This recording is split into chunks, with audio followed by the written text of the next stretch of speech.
Hi all, ఈ video వచ్చేసి మా USA to India travel vlog. ఇది వెళ్ళే ముందు రోజు. నాకు ఇండియా వచ్చాక చాలా కోల్డ్ అయింది, సో వాయిస్ చాలా చేంజ్ అయిపోయింది. ఇక్కడ వెయిట్స్ చెక్ చేస్తున్నారు మా హస్బెండ్. అండ్ నేను ఆల్రెడీ ప్రీవియస్ వీడియోలో చెప్పినట్టు వెయిట్స్ అంతగా ఉండవు కాబట్టి నేను లగేజ్ బ్యాగ్లో చెక్ ఇన్ బ్యాగ్స్ వేసేసి ప్యాక్ చేసుకున్నాను, సో దట్ లగేజ్ తగ్గుద్ది, కార్లో ఈజీగా ఫిట్ అవుద్దని. అండ్ కిడ్స్తో జర్నీ చేస్తున్నా కాబట్టి నేను ఎక్కువ లగేజ్ క్యారీ చేయడానికి అంత ఇంట్రెస్ట్ చూపించలేదు. అండ్ మా ఇంటి దగ్గర నుండి airport almost 4.5 to 5 hours. So మేము మార్నింగే స్టార్ట్ అయ్యాము. మోస్ట్లీ ఈవినింగ్ ఫ్లైట్స్ తీసుకుంటే కిడ్స్తో జర్నీ చాలా ఈజీ అవుతుంది. మా ఫ్లైట్ 7:30కి అనమాట. సో వాళ్ళు ఎక్కగానే కొంచెం పడుకుంటారు, మనకి లాంగ్ ఫ్లైట్లో కొంచెం రెస్ట్ దొరుకుద్ది. సో మా ఫ్లైట్ వచ్చేసి Atlanta to Dubai, Dubai to Hyderabad. Atlanta to Dubai 13 hours, but ఆ రోజు మాకు ఫ్లైట్ డిలే అయ్యింది. సో మేము ఇక్కడ వచ్చేసి చెక్ ఇన్ చేసాము. ఆల్రెడీ బ్యాగ్స్ అన్ని చెక్ ఇన్ చేసి only 1 carry on, 1 laptop bag carry చేస్తున్నాము.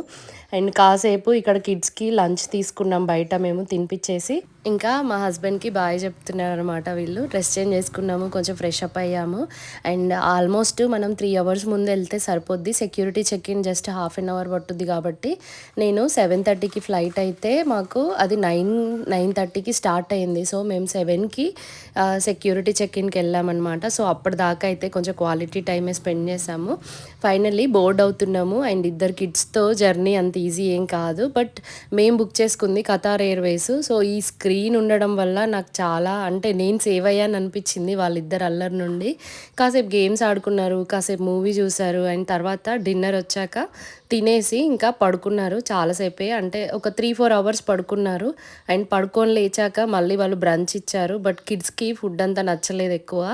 నేనైతే ఓకే, అంటే చప్పగా ఉంటుంది కదా ఫ్లైట్లో ఫుడ్, వాళ్ళంతా లైక్ చేయలేదు ఎందుకో. నాకు కూడా సోసోగానే, అంత బాగా అనిపించలేదు. అండ్ కిడ్స్తో నేను సోలోగా ట్రావెల్ చేయడం ఇది సెకండ్ టైం.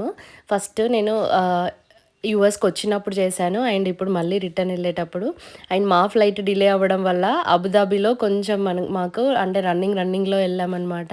మళ్ళీ ఫ్లైట్ క్యాచ్ చేయాలి కదా, connecting flight. And connecting flight మాది ఇండిగో. సో సీట్ స్పేసింగ్ అస్సలు బాగాలేకుండే, కొంచెం అన్కంఫర్టబుల్గానే ఉండే. బట్ కిడ్స్ ముందు ఫ్లైట్లో ఎక్కువగా నిద్రపోలేదు కాబట్టి ఇందులో మంచిగా ఎక్కగానే ఒక శాండ్విచ్ ఇచ్చారు, వీళ్ళు తినేసి హ్యాపీగా ఒక 2 hours పడుకున్నారు. 4 hours ఫ్లైట్ అయితే 2 hours మెలకువతో ఉండి 2 hours పడుకున్నారు. అండ్ మేము హైదరాబాద్లో దిగిన తర్వాత మాకు చిన్నోడికి వీసా స్టాంపింగ్ ఒకటి పని ఉండే అనమాట. మేము ఈ వీసా తీసుకున్నాము. అండ్ దాని తర్వాత హైదరాబాద్లో దిగిన తర్వాత స్టాంపింగ్ చేయించాము. దానికి చాలానే టైం పట్టింది, పెద్ద పెద్ద క్యూ లైన్లు ఉన్నాయి. అండ్ తర్వాత అయితే ఇంకా లగేజ్ కలెక్ట్ చేసుకొని బయటకు వచ్చేసాము. హైదరాబాద్ ఎయిర్పోర్ట్లో దిగగానే మన ఇండియా, మన ప్లేస్ అన్న ఒక ఫీలింగ్ వస్తుంది కదా, అట్లా అనిపించింది. కానీ మా వాళ్ళు రిసీవ్ చేసుకోవడానికి ట్రాఫిక్ వల్ల కొంచెం లేట్గా వచ్చారు.